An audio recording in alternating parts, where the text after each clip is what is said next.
Paano kaya kung tumigil ka sa pag-inom ng alak kahit 30 araw lang? Kasi ang alcohol nadadala sa dugo at umaabot sa lahat ng sistema ng katawan mo. Kaya parang laging pagod, hindi makatulog ng maayos, at yung pakiramdam parang laging mabigat. Pero maganda ang balita, kapag tumigil ka, magsisimula agad ang paggaling ng katawan mo. Sa unang linggo, babalik sa normal ang tulog mo. Mawawala yung alcohol na sumisira sa deep, restorative sleep na kailangan ng utak mo. Tapos, yung atay mo, magsisimula na mag-regenerate.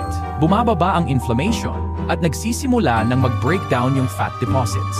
Bumibilis ulit ang metabolism mo. Ang alcohol kasi, pinipreno ang fat burning ng katawan. Kapag tinigil mo, bumabalik sa normal.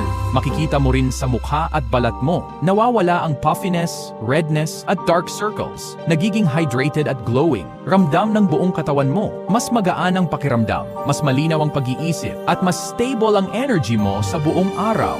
Ito yung pakiramdam kapag binibigyan mo ng break ang katawan mo. Subukan mong tumigil kahit 30 araw lang. Pakinggan mo ang katawan mo.